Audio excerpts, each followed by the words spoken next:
नमस्कार। आज एक बार फिर हम बात अरविंद केजरीवाल की ही कर लेते हैं। ये भगवान क्या जुल्म है। आजकल भारतीय राजनीति में जो उठापटक चल रही है और जो जिस तरीके से पूरा विपक्ष एक साथ जमा होकर प्रधानमंत्री नरेंद्र मोदी के खिलाफ लामबंद होने की कोशिश कर रहा है, उसमें अरविंद केजरीवाल की क्या स्थिति है और उस स्थिति के पीछे के क्या कारण हैं और उनका भविष्य क्या है, इस पर थोड़ी बातचीत करना हमको लगता है कि ज़रूरी है। पिछले दिनों पटना में देश की तमाम विपक्षी पार्टियां जमा हुई, अरविंद केजरीवाल भी गए थे उसमें। लेकिन उस विपक्षी एकता की मीटिंग के बाद जो हालात बने और जो परिस्थितियां सामने आई हैं, उसमें अरविंद केजरीवाल की घोर बेइज्जती हुई है। वो पिछले दिनों एक वेब सीरीज़ आई थी जिसमें एक डायलॉग है, गजब बेइज्जती है यार, गजब बेइज्जती है।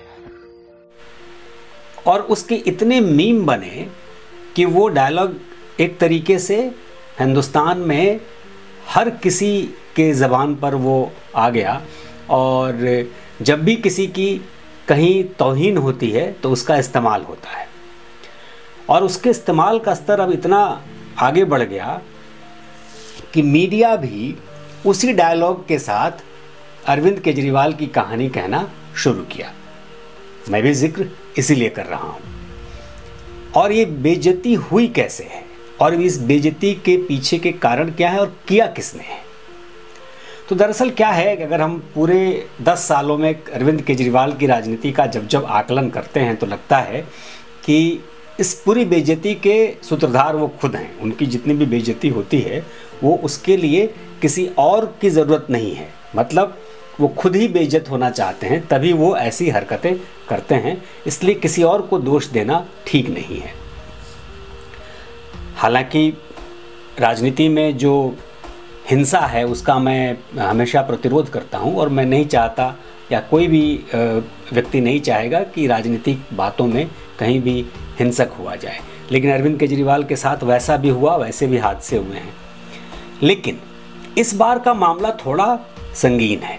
संगीन इसलिए है कि जो विपक्षी एकता बन रही है उसमें जो मजबूत धड़े हैं विपक्ष के, वो अरविंद केजरीवाल की बेइज्जती कर रहे हैं और अब खुलेआम बेइज्जती कर रहे हैं।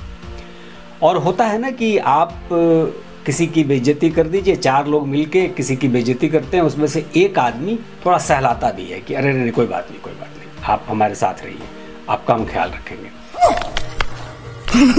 फिर बाकी जो 3 हैं फिर कुछ उस तरीके से व्यवहार करते हैं। वही सारी परिस्थितियां अरविंद केजरीवाल के साथ बन रही हैं। क्यों बन रही हैं, घटना क्या हुई और भविष्य क्या है, इन 3 मुद्दों पर हम थोड़ा सा विमर्श कर लेते हैं। देखिए, पटना में मीटिंग थी, विपक्षी एकता की मीटिंग थी, बहुत समय से कवायद चल रही थी। पिछले दिनों हमने देखा कि बिहार के मुख्यमंत्री नीतीश कुमार अपने सहयोगी उप मुख्यमंत्री तेजस्वी यादव के साथ देश के अलग अलग हिस्सों में जाकर सभी पार्टियों के नेताओं से मिल रहे थे और सबको एक साथ लामबंद करने की कोशिश में लगे थे जो नरेंद्र मोदी की सरकार सत्ता में बैठी है उसके खिलाफ।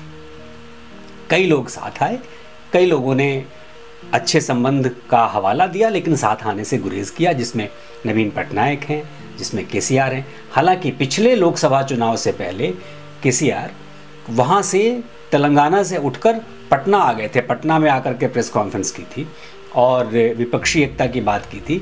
और दरअसल उस वक्त वो खुद चेहरा बनना चाहते थे प्रधानमंत्री पद के उम्मीदवार के तौर पर, तो वो पूरी राजनीति कर रहे थे। अब यह है कि विपक्ष की ओर से चेहरा कौन होगा, ये बहुत दिनों से कवायद चल रही है और तमाम बातें हो रही हैं। और विपक्षी एकता का भविष्य क्या है, इस बीच में अरविंद केजरीवाल, अभी हाल तक अरविंद केजरीवाल के पास लोकसभा में कोई सीट नहीं थी। अब एक सीट आई है, उपचुनाव जो जीत करके उनके एक सांसद पहुंचे हैं सदन में। राज्यसभा में ठीक ठाक पोजीशन है उनकी। अब मामला ये है कि जिस तरीके से नीतीश कुमार पिछले दिनों लगातार पूरे हिंदुस्तान में घूम घूम कर विपक्षी दलों को जमा कर रहे थे उसी तर्ज पर अरविंद केजरीवाल अचानक से पूरे देश में घूमने लगे। और उसका कारण क्या था? एक अध्यादेश जो केंद्र सरकार लेकर आई, जिस अध्यादेश के बाद जो सुप्रीम अदालत ने पावर दिए थे अरविंद केजरीवाल को, एलजी को नीचे किया था और उनको ज़्यादा तवज्जो दी थी, वो एक तरीके से उस पर रोक लग गई और उस अध्यादेश के हिसाब से सुप्रीम पावर फिर दिल्ली में एलजी के पास रह गई, जिसका विरोध एक तरीके से उन्होंने शुरू किया और पूरे देश में घूम घूम कर उस अध्यादेश के खिलाफ सदन में आवाज़ उठाने के लिए या राज्यसभा में वो बिल पास नहीं हो, इसकी कोशिश, उसकी कवायद में अरविंद केजरीवाल जुट गए। जाहिर सी बात है कि राज्यसभा में उसको रोकने के लिए उन सभी लोगों का साथ लेना होगा जिनके पास सीट है, लेकिन वो उन लोगों के पास ठीक से नहीं पहुंच पाए जिनके पास वाकई राज्यसभा में ताकत है। जैसे केसीआर की बात कर लीजिए, जैसे नवीन पटनायक की बात कर लीजिए। तो इन लोगों के पास जो एक मजमा जम सकता था वहाँ वो नहीं पहुँच रहे हैं। वो जा किसके पास रहे थे? वो तेजस्वी यादव से भी मिल रहे थे, वो उद्धव ठाकरे से भी मिल रहे थे, वो शरद पवार से भी मिल रहे थे, वो सब लोगों से मिल रहे थे। यानी उन तमाम लोगों से अरविंद केजरीवाल ने मुलाकात की जिनके खिलाफ पिछले 10 सालों से लगातार हर मंच पर आग उगलते हैं। हालांकि अरविंद केजरीवाल की बदज़बानी की आदत ये है या उसका आलम ये है कि उनकी कहीं भी अगर राजनीतिक तौर पर बेइज्जती होती है, मैं हिंसा की बात नहीं कर रहा, अगर राजनीतिक तौर पर बेइज्जती होती है तो वो कहीं भी उससे कम ही है, क्योंकि बदजुबान वो इस कदर हैं कि किसी भी नेता के बारे में किसी हद तक जा कर के गलत बयानी करते हैं जिसका कोई तथ्य नहीं है, कोई आधार नहीं है। और कन्विक्शन, इस बंदे का कन्विक्शन इतना स्ट्रांग है कि वो खुल के जब बात कहता है, मतलब झूठ बोलना और बदतमीजी से बोलना और उसके बाद ये कहना कि यही सच है, ये कन्विक्शन अरविंद केजरीवाल के पास है। नतीजा ये है कि जिन सब लोगों को वो आरोपी, भ्रष्टाचारी, दोषी, राजनीति के लिए बिल्कुल गलत व्यक्ति कहते रहे 10 सालों से, उन सब के पास पिछले 2 महीने में वो घूम घूम के आ गए, क्योंकि उनको लगा कि उनकी ताकत को कमज़ोर किया जा रहा है। दरअसल खेल वहाँ नहीं है कि दिल्ली में उनकी ताकत को रोका जा रहा है। खेल है कि वो भारतीय राजनीति के पटल पर नरेंद्र मोदी के विरोध में अपना चेहरा मजबूत करने की कोशिश कर रहे हैं। और यही बात अब आरजेडी के एक सीनियर लीडर शिवानंद तिवारी ने कह दी है, जिसके बाद ये मामला और साफ हो गया कि वाकई पटना में उनको बेइज्जत किया गया। भले अब तेजस्वी यादव उस पर मलहम लगा रहे हो, लेकिन परिस्थिति यही है कि उनकी बेइज्जती हुई। विपक्षी मीटिंग में वो शामिल थे, लेकिन प्रेस कॉन्फ्रेंस के समय वो नदारद हो गए, गायब हो गए। वजह क्या?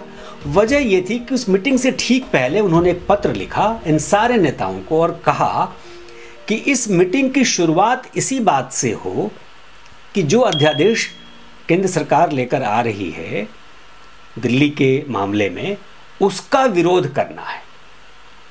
और दरअसल उसका विरोध कांग्रेस नहीं कर सकती, कांग्रेस करना नहीं चाहती, क्योंकि कांग्रेस अगर उसका विरोध करती है तो दिल्ली में कांग्रेस की ज़मीन कमज़ोर है तो उसको और कमज़ोर होना होगा और कमज़ोर होगी, और आम आदमी पार्टी और मजबूत होगी। देखिए, आम आदमी पार्टी का जो कोर वोट बैंक अभी दिख रहा है वो दरअसल कांग्रेस के ही टूटे हुए वोट बैंक्स हैं। हालांकि मैं वोट बैंक्स में बहुत ज़्यादा बिलीव नहीं करता, क्योंकि भाई पहले तो सारे कांग्रेस के वोटर्स थे, उसी में से टूट के फिर बाद में बीजेपी के भी हुए, फिर बाकी पार्टियों के भी हुए, क्षेत्रीय पार्टियों के भी हुए। लेकिन बावजूद इसके जिनके कैडर वोटर्स हैं उनको अगर छोड़ दें तो दिल्ली में आम आदमी पार्टी के पास कुछ कैडर वोटर्स हैं, लेकिन दूसरे राज्यों में उनके कैडर नहीं हैं। तो कांग्रेस का जहां मामला कमज़ोर होता है वहां अरविंद केजरीवाल अपनी ताकत के साथ पहुंचते हैं और उनके वोट बैंक को अपने साथ शामिल करने की कोशिश करते हैं। तो कांग्रेस के लिए एक बड़ा थ्रेट है। तो कांग्रेस का थ्रेट ये है, अब उसमें कांग्रेस से ये उम्मीद कर रहे हैं कि इनके लिए हर जगह वो खड़े हों। और इनकी बदज़बानी की हालत ये है कि वो राहुल गांधी के बारे में क्या कब कह देंगे और क्या कहते रहे हैं। मतलब राहुल गांधी को तो वो एक सीरियस पॉलिटिशियन तक नहीं मानते, कई टीवी डिबेट्स में उस तरीके से बयान देते हैं कि राहुल गांधी तो मतलब अगर राजनीति में है तो बस एक ऐसे ही हैं, उनका तो कोई महत्व नहीं है, कोई वजूद नहीं है। भारत जोड़ो यात्रा से राहुल गांधी ने परिस्थितियां बदल दी हैं, लेकिन अरविंद केजरीवाल मानने को तैयार नहीं है। अब हालात ऐसे आकर के पैदा होते हैं कि अरविंद केजरीवाल अपनी शर्तों पर विपक्षी एकता को चलाना चाहते हैं। ऐसा कैसे होगा भाई? जब पटना में विपक्षी एकता के लिए मीटिंग हो रही है, उसमें ममता बनर्जी पहुंच रहे हैं, उसमें शरद पवार पहुंच रहे हैं, उद्धव ठाकरे के सुपुत्र पहुंच रहे हैं, बाकी दूसरे तमाम पार्टियों के लोग वहां पहुंच रहे हैं, अरविंद केजरीवाल खुद आ रहे हैं, कांग्रेस के राहुल गांधी आ रहे हैं। उस परिस्थिति में अगर वो उस पूरी विपक्षी एकता की मीटिंग को खुद अपनी शर्तों पर डिक्टेट करने की कोशिश करेंगे तो कौन लोग मानेंगे? नतीजा ये हुआ कि शिवानंद तिवारी ने साफ साफ कह दिया कि भैया उसको तो किसी ने नोटिस ही नहीं किया, वो क्या कहना चाहते थे नहीं कहना चाहते थे वो तो नोटिस ही नहीं किया। और जब विपक्षी एकता जमा हो रही है नरेंद्र मोदी के विरोध में, तो इसका मतलब ये है ना कि उनकी सारी पॉलिसीज का विरोध किया जाएगा। स्पष्ट बात है, समझना चाहिए। लेकिन एक तरफ बदजबानी, बददिमाग व्यक्ति, और अब एक तरीके से तानाशाह। देखिए 2013 में भी हमने कहा था कि अरविंद केजरीवाल दरअसल अंदर से डिक्टेटर प्रवृत्ति के व्यक्ति हैं। अक्सर देखा गया है कि जो भी उनकी टीम के लोग सलाह लेकर आते हैं उस पर उसको एक लाइन से काट कर और अपनी बात रखने की उनकी आदत शुरू से रही है। अब हालात ये हैं कि जिन सारी पार्टियों का विरोध आप पिछले 10 सालों से लगातार करते रहे, सबको भ्रष्ट, चोर, बदमाश, गुंडा, लफंगा सब कुछ कहते रहे हैं, हर मंच पर कहते रहे हैं, एक दूसरे के खिलाफ चुनाव लड़ना अलग बात होती है और बाद में फिर उन पार्टियों के साथ मिल जाना भी, ये भारतीय राजनीति का पिछले 25-30 सालों का एक दौर देखा जा रहा है। लेकिन जिस तरीके से बहुत ही निचले स्तर पर आकर बदजबानी के साथ अरविंद केजरीवाल बाकी नेताओं के बारे में बात करते हैं और उन्हीं नेताओं के साथ जाकर के मिल जाते हैं, तो हर किसी को लगता है कि ये बहुत ही बड़ा मौकापरस्त व्यक्ति है। तो इसलिए जब मौका मिले तो इसको भी सिखाओ कि मौका परस्ती होती क्या है और इसको दबाओ। और यही हुआ पटना में इस बार। अरविंद केजरीवाल एक मौका परस्त राजनेता हैं, वो अब सब पार्टियां जान गई हैं, सारी विपक्षी पार्टियों को इस बात का अंदाज़ा हो चला है। उन्होंने क्या किया, उन्होंने कहा कि भाई तुम्हारी शर्तों पर तो हम काम करेंगे नहीं। उन्होंने उनको सिरे से खारिज कर दिया और इससे वो बिल्कुल अलबला गए। आने के बाद उनके पार्टी के नेता लोग के बयान शुरू हो गए और बयान इस कदर आने लगे अचानक से कि जिसका कोई हिसाब नहीं। मतलब उनका ये कहना था कि अगर हमारी शर्तों पर विपक्षी एकता नहीं चल रही तो हम इसमें क्यों पार्टिसिपेट करें। और मैं आपको दावे से कह रहा हूँ 2024 का चुनाव तो अभी देर है, अभी तो 2023 में भी 5 राज्यों के चुनाव बचे हुए हैं जिसमें कई बड़े राज्य हैं। इन राज्यों के चुनाव से पहले ही देखिएगा जिन जिन नेताओं के साथ अरविंद केजरीवाल ने तस्वीरें खिंचाई है अध्यादेश के मामले पर, उन सभी राजनेताओं को किसी न किसी स्तर पर वो फिर गाली देते नजर आएंगे, क्योंकि उस व्यक्ति की फितरत ही इतनी खराब है कि वो अपने हिसाब से पूरी दुनिया को, पूरे देश को चलाना चाहता है। तो अब भारतीय जनमानस को तय करना है, दिल्ली के लोगों को तय करना है कि एक ऐसे बददिमाग, बदजुबान व्यक्ति को सत्ता में बिठा करके कितना और किसका क्या भला हो रहा है। अब देखिए आरजेडी ने साफ कह दिया कि भाई हम उनकी शर्तों पे इसलिए नहीं चलेंगे कि अगर हम एक तरफ नरेंद्र मोदी को डिक्टेटर कह रहे हैं तो दूसरी तरफ ये अरविंद केजरीवाल भी तो वही काम कर रहे हैं कि कह रहे हैं कि पहले मेरी बात मान लो तब हम इस विपक्षी एकता में आएंगे। आप समझ रहे हैं, किसी भी पार्टी के लोगों ने ये शर्त नहीं रखी।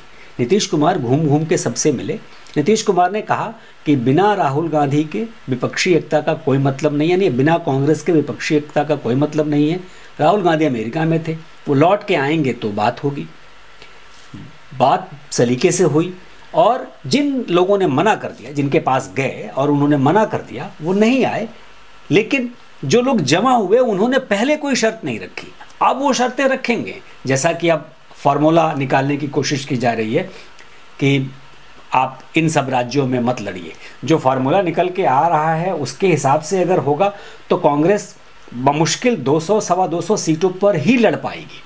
543 सीटों में तकरीबन 450 सीटों पर पिछली बार भी चुनाव लड़ा था कांग्रेस ने, लेकिन इस बार अगर वो फॉर्मूले पे आएंगे तो मात्र 200-220 के आसपास की सीटें होंगी जिस पे कांग्रेस लड़ पाएगी। लेकिन शायद कांग्रेस ये सेक्रीफाइस करने को तैयार है क्योंकि उसको सत्ता में से बीजेपी को हटाना है। ये एक पूरी राजनीति चल रही है। खैर उस पर मैं भी नहीं जाऊंगा, लेकिन मैं ये कह रहा हूं कि उस बीच में ये कहना कि मेरी बात पहले मानो तब हम इस विपक्षी एकता में शामिल होंगे। और आपके लोकसभा में आदमी कितने? एक, वो भी अभी उपचुनाव में आकर के मिल गए। 1-1.5 साल सांसद रहेंगे, अगली बार पता नहीं आएंगे भी कि नहीं आएंगे। इस परिस्थिति में आपकी जो सारी बातें कोई सुने उसके लिए आपका इतिहास भी देखा जाएगा। तो दरअसल परिस्थिति ये है कि अरविंद केजरीवाल की हकीकत से अब राजनीतिक दल भी धीरे धीरे वाकिफ हो रहे हैं। भाई किसको गाली नहीं दी अरविंद केजरीवाल ने? लालू यादव को नहीं दी, शरद पवार को नहीं दी, ममता बनर्जी को नहीं दी, या तेजस्वी यादव को नहीं दी, या राहुल गांधी को नहीं दी। सबको तो उन्होंने भला बुरा कहा है, सबको भ्रष्ट कहा है और सबके साथ अभी गलबैयाँ मिलाने की कोशिश कर रहे हैं। सब लोग जान रहे हैं कि ये बहुत मौका परस्त है, लेकिन जब डिक्टेटरशिप पे आई बात तब लोगों ने विरोध करना शुरू किया। तो फिर मैं कहूँगा कि देखिए, कहने को तो पूरा मीडिया और पूरा सोशल मीडिया सारे लोग ये कह रहे हैं कि गजब बेइज्जती है यार, लेकिन दरअसल क्या है कि अरविंद केजरीवाल इस बेइज्जती से भी ऊपर के बेइज्जत आदमी हैं, वो उससे ऊपर उठ चुके हैं। तो बेइज्जती वगैरह हो नहीं रही है। आपको लग रहा है कि अरविंद केजरीवाल की बेइज्जती हो रही है, लेकिन दरअसल वो इतनी मोटी चमड़ी के राजनेता हैं कि वहाँ पर उनकी बेइज्जती हो नहीं रही है। तो पिछले दिनों हमने एक बयान सुना था कांग्रेस के वरिष्ठ नेता और बड़े डिप्लोमेट जिनका सारा देश आदर करता है, शशि थरूर, उन्होंने कहा था कि राजनीति में आने के बाद लोगों की चमड़ी मोटी होनी चाहिए, लेकिन इस कदर मोटी होनी चाहिए ऐसा तो शायद वो भी नहीं सोचते होंगे। तो गौर रखिए, ध्यान रखिए, फिर कुछ नई जानकारियाँ बातें होंगी तो फिर हाजिर होंगे। तब तक के लिए नमस्कार।